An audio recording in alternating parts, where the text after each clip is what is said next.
তো অনেকে দেখলাম যে ফেসবুকে নানান ধরনের কমেন্ট আমাকে করছে যে একদিকে তোমরা প্রতিবাদ করবা, অন্যদিকে মার্কিন এম্বাসি ঘেরাও করবা না, মূলত আমেরিকার মানে পরামর্শে বা আমেরিকার প্রত্যক্ষ মদদে এ ধরনের হামলা হচ্ছে।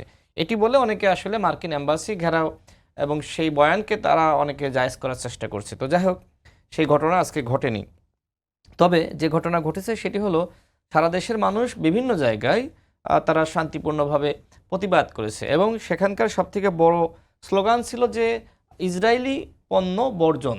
অর্থাৎ আমরা যেহেতু পরাশক্তি না, বা আপনার ফিলিস্তিন বলেন বা অন্যান্য মুসলিম রাষ্ট্রগুলো তারা পরাশক্তি না, হয়তো কয়েকটি দেশ আছে ইরান সহ, সেক্ষেত্রে আমাদের এই মুহূর্তে সবথেকে বড় অস্ত্র হলো যে ইসরায়েলি পণ্য মানে বর্জন বাংলাদেশে করা। থেকে আমাদের জন্য সর্বোচ্চ কাজ এতটুকুই হতে পারে আসলে। এক্স্যাক্টলি, ইসরায়েলি পণ্য বর্জন করা। এর বাইরে আপনি কোনো ভাঙচুর বা কোনো প্রতিষ্ঠান অগ্নিসংযোগ করা, যে ধরনের ঘটনা ঘটেছে, এটি আসলে প্রতিবাদের অংশ হতে পারে বলে আমার কাছে মনে হচ্ছে না। বিশেষ করে আপনার কেএফসিতে, বাটাতে, আরও কয়েকটি প্রতিষ্ঠানে যে ধরনের লুটপাট ঘটেছে, যেটি আমরা সামাজিক যোগাযোগ মাধ্যমে বা বিভিন্ন আমরা নিউজে দেখলাম যে ছাত্রলীগ এই ঘটনা ঘটিয়েছে, ছাত্রলীগের নেতাকর্মীরা এর ভিতর ঢুকে পড়েছে। এরা সবাই ছাত্রলীগ ছিল? সবাই ছাত্রলীগ না, আমি ওইটাই বলতেছি। দেখেন, যখন একটি মব সৃষ্টি হয়, সেই মব কিন্তু দুই একজন উস্কানি দিয়ে আগে তৈরি করে, এরপরে বাকিরা কিন্তু হুজুগে ছুটে যায়। ঢাকা বিশ্ববিদ্যালয়ের একজন ছাত্রকে যেটি হয়েছে, মব সৃষ্টি করে বলা হয়েছে যে ও হচ্ছে ইসরায়েলের পক্ষে স্লোগান দিচ্ছে, কিন্তু ছেলেটি সবসময় আপনার ফিলিস্তিনের পক্ষে। তারা কিন্তু সে কিন্তু স্টিকার বা চিকা লাগিয়েছে, স্লোগান দিয়েছে, তার ফেসবুকে লেখাও আছে।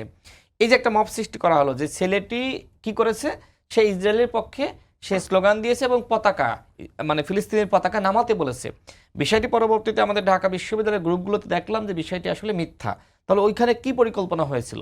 ওইখানে পরিকল্পনা হয়েছিল মূলত ছেলেটিকে গণপিটুনি দিয়ে মেরে ফেলা। এরপরে কি ঘটতো? এরপরে এই ইস্যুকে কেন্দ্র করে সারা দেশে প্রতিবাদ শুরু হতো। ওই যে আমি আগেই বলেছি যে পতিত শক্তি, পরাজিত শক্তি, তারা তো ওত পেতে বসে আছে। তারা তো চেষ্টা করবে এই মিছিলের মধ্যে, এই সমাবেশের মধ্যে ঢুকে গিয়ে নানান ধরনের অঘটন ঘটানো। মূলত ফিলিস্তিনি জনগণের পাশে দাঁড়িয়ে প্রতিবাদ করা, সেটি আওয়ামী লীগের উদ্দেশ্য না। তাদের উদ্দেশ্য তারা যে পরাজিত হয়েছে ওইটার যে একটা প্রতিশোধ নেওয়া, প্রতিহিংসা পরায়ণ আচরণ করা, সেটাই যে আমাদের একটি জাস্টিস, একটি ভালো আন্দোলন, তার ভিতরে ঢুকে এটি তারা করার চেষ্টা করেছে।